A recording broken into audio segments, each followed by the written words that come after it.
Seguimos viendo Ecoambiental, una realización del Ministerio de Ambiente y Control del Desarrollo Sustentable de la provincia por la Televisión Pública del Chubut.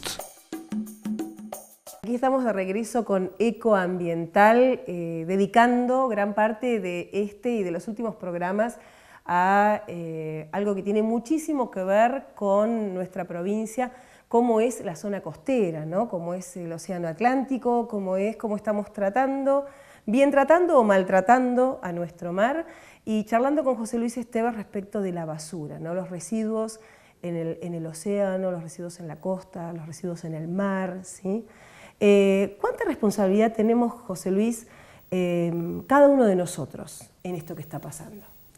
En realidad tenemos toda la responsabilidad que decidamos tener.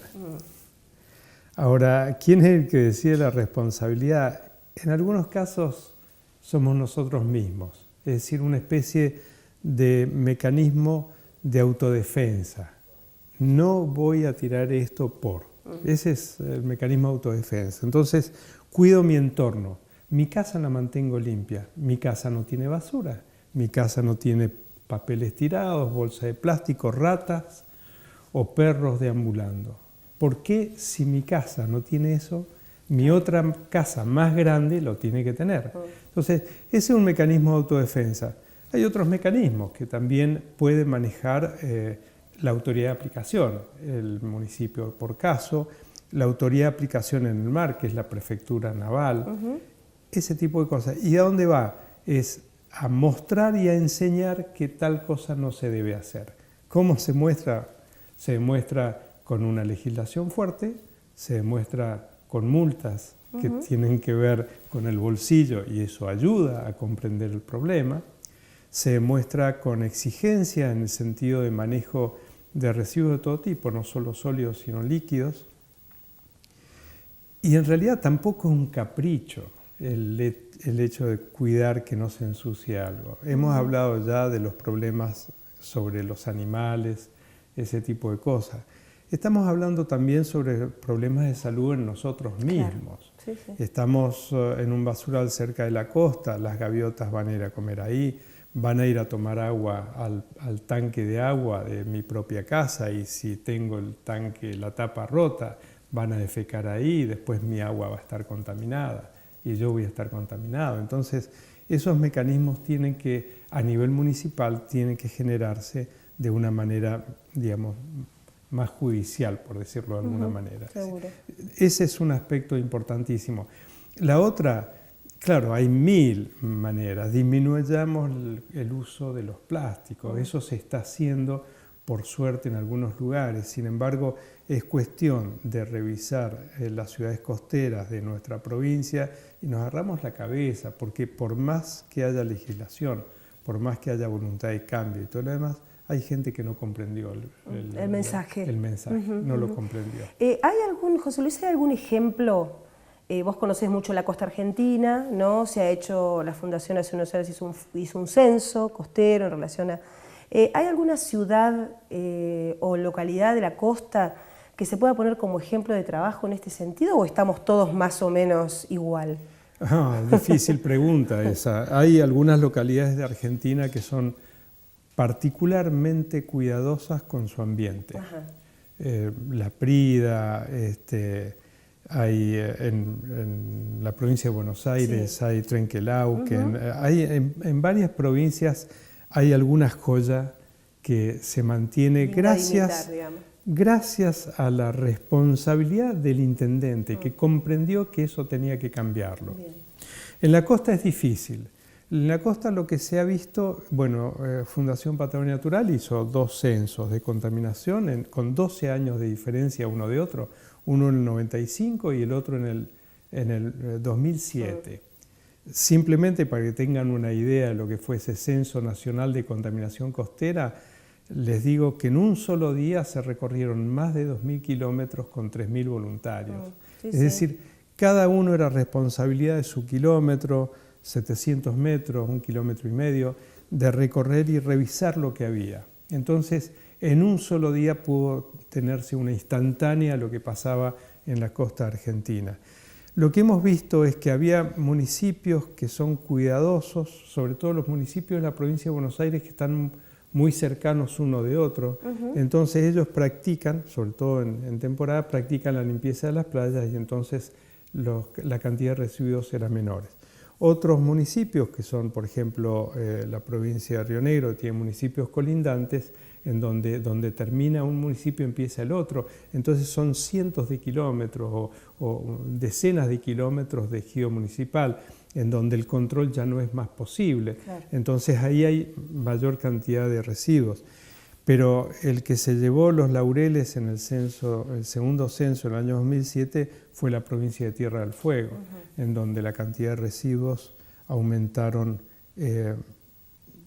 3 órdenes de magnitud, aumentaron 1000 veces. Es decir, si había 100 residuos por kilómetro recorrido, ahí estaban habiendo 10.000 por kilómetro recorrido. Es decir, como hubo una explosión de mal manejo, de laissez-faire, bueno, no importa, total, de alguna manera alguien lo va a limpiar, ¿no? Ese es... José Luis, bueno, evidentemente la conclusión, como en todos los temas, tiene que ver con esto, ¿no? Que ahí donde no hay un compromiso, ahí donde no hay una estrategia, donde no hay una planificación, donde no hay gente que se ocupe de los temas, más allá de las voluntades individuales de cada uno, la cuestión va por mal camino, ¿no?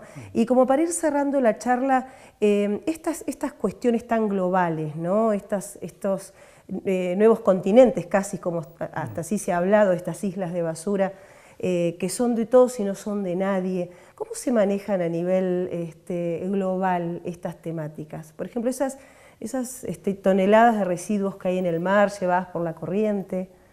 Eso va a ser extremadamente difícil, porque recogerlos son pequeñas partículas que están flotando en cientos de kilómetros a la redonda. Pero esos vienen de mi casa, vienen de la casa de mi vecino y vienen de la casa de enfrente. Ese es el problema. Entonces, creo que la solución es, hay un dicho, ¿no? Cuando uno trabaja con sustancias peligrosas, residuos tóxicos, se dice de la cuna a la tumba. Es decir, soy responsable de estos residuos de la cuna, desde que nacen, hasta que desaparecen o se puede hacer desaparecer con tecnología. Si nosotros nos imaginamos que nuestros propios residuos, no importa si sean plásticos, agua tratada, mal uso y todo lo demás, lo tenemos que llevar de la cuna a la tumba, entonces vamos a empezar a comprender nuestro rol en un ambiente global en donde tenemos que ser respetuosos de nuestros vecinos, ¿no? Absolutamente.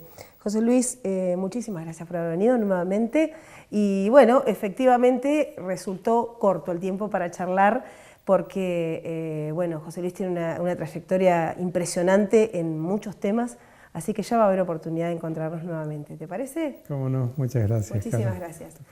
José Luis Esteves, investigador del Centro Nacional Patagónico, actual presidente de la Fundación Patagonia Natural, hablando con nosotros respecto de los residuos en la costa, los residuos en el mar.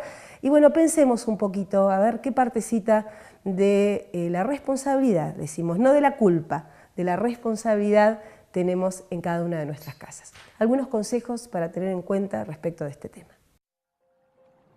En los océanos vive una enorme variedad de organismos. Durante millones de años, las tortugas marinas, los peces, cetáceos y muchas otras especies compartieron el hábitat. Sin embargo, en pocas décadas, una especie nueva y muy peligrosa invadió los océanos. Se trata de los desechos plásticos. Cada año, millones de toneladas de residuos plásticos terminan en los océanos y quedan allí por siglos. Las corrientes oceánicas los llevan a los lugares más remotos y los acumulan en los giros oceánicos. Aunque se producen a partir de recursos naturales limitados, como el petróleo, tratamos a los desechos plásticos como si fueran inútiles. Cerca del 20% de los desechos plásticos marinos se originan en actividades que se realizan en el mar. Las redes de pesca perdidas o descartadas sin cuidado, llamadas redes fantasma, actúan como trampas mortales durante muchas décadas.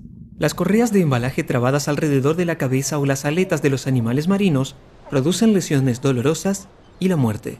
Alrededor del 80% de los desechos plásticos marinos, sin embargo, se producen en tierra y llegan al mar a través de los desagües sin tratamiento, el viento, los ríos o son arrojados directamente en las playas. En el agua, los artículos de plástico pueden ser tragados por las tortugas marinas, las aves, las ballenas y otros animales. Cuando flotan, muchos artículos de plástico se parecen a los alimentos naturales. Sin embargo, no son digeribles y llevan a la muerte agónica de cientos de miles de animales marinos. Los objetos de plástico no son biodegradables.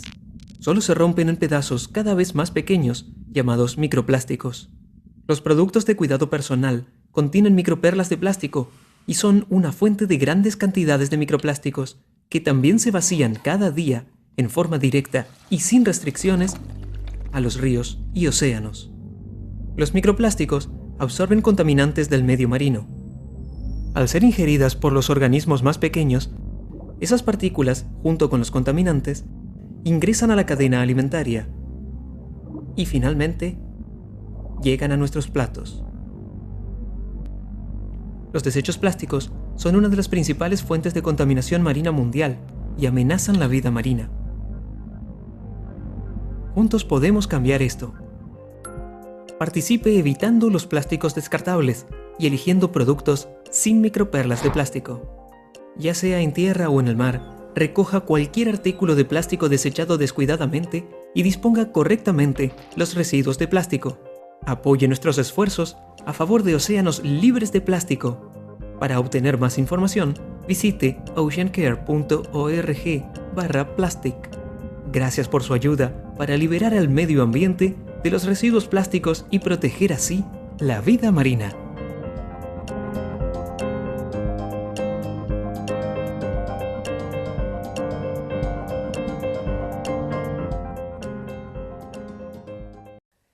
En la primera parte del programa les mostramos el complejo Aquavida, que es un espacio para la educación, la concientización ambiental, la difusión de toda la biodiversidad que existe en la costa, muy cerquita de aquí, de la ciudad capital, en Playa Unión. Allí en Aquavida también desarrollan una línea de trabajo que tiene que ver con la investigación, que tiene que ver justamente con distintos proyectos científicos que se llevan adelante desde la universidad. Vamos a ver de qué se trata parte de estos proyectos. En lo que respecta a lo que es la parte de hidrobiología, que acá funciona un anexo del laboratorio de hidrobiología de la universidad, se trabaja fundamentalmente en dos temas que tienen que ver con microalgas de agua dulce y microalgas marinas. En el caso de microalgas de agua dulce estamos trabajando con un tema de una alga invasora que ya hace desde el año 2010 que está invadiendo ríos de Patagonia, no solo de la provincia de Chubut, sino de otras provincias, haciendo el monitoreo. O sea, acá vienen las muestras que se sacan de cordillera, se las observa y se informa al Ministerio de Ambiente sobre los resultados de ese monitoreo. Y por otro lado, se trabaja con el plan de monitoreo de marea roja, mediante también un acuerdo de trabajo entre la Secretaría de Pesca, bueno, ahora no es Secretaría de Pesca, pero el área de pesca, digamos, y la Facultad de Ciencias Naturales. Es un programa de monitoreo que se lleva a cabo desde el año 2000, o sea que ya llevamos 14 años monitoreando el tema de las comúnmente llamadas mareas rojas en nuestras costas, que son datos fundamentales que le brinda la universidad a pesca y a la parte de la Secretaría de Salud, que es la responsable de las vedas para la extracción y comercialización de moluscos cuando se encuentra toxicidad y se tiene que vedar en los moluscos. Acá hay dos becarias que tienen sus respectivas becas cofinanciadas entre provincia y CONICET, que trabajan en los dos temas, una en la parte de didimofenia y la otra en la parte de mareas rojas. Así que esa tarea se hace acá en este laboratorio y además se hacen los cultivos de microalgas que tenemos la cámara de cultivo, allá donde tenemos para experiencias, como por ejemplo, es importante saber en el caso del productor de María Roja, los tipos de toxinas que produce, si los tipos de toxinas son los mismos en cada sitio de la costa donde se monitorea.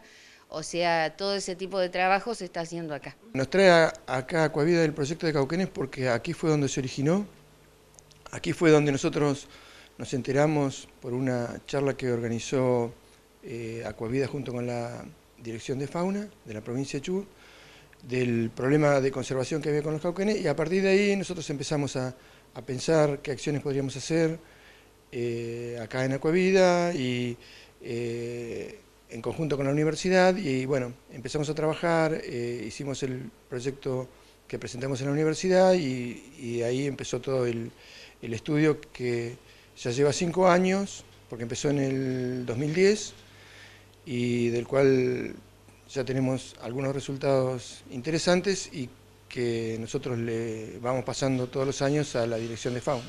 Hay resultados interesantes en varios sentidos. Primero, por ejemplo, tenemos bien definida la fecha en la que los cauquenes están acá. En estos 5 años varió poco y los encontramos presentes en buen número desde principios de abril hasta principios de septiembre.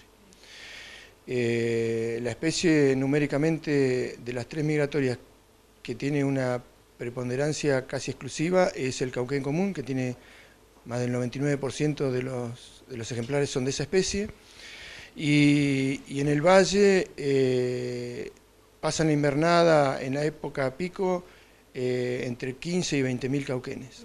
Es el área de mayor densidad de la Argentina, porque acá nosotros en el valle, que es de aproximadamente 400 kilómetros cuadrados de extensión total, tener alrededor de 20.000, 22.000, 23.000 cauquenes nos da una densidad de alrededor de 60 cauquenes por kilómetro cuadrado, y eso es muchísimo más alto que cualquier otro lugar de la Argentina, o de Sudamérica y del lugar de toda el área de distribución de los cauquenes. Todos los años hacemos un informe que le entregamos a la Dirección Provincial de Fauna para que ellos vayan viendo las observaciones que nosotros estamos obteniendo.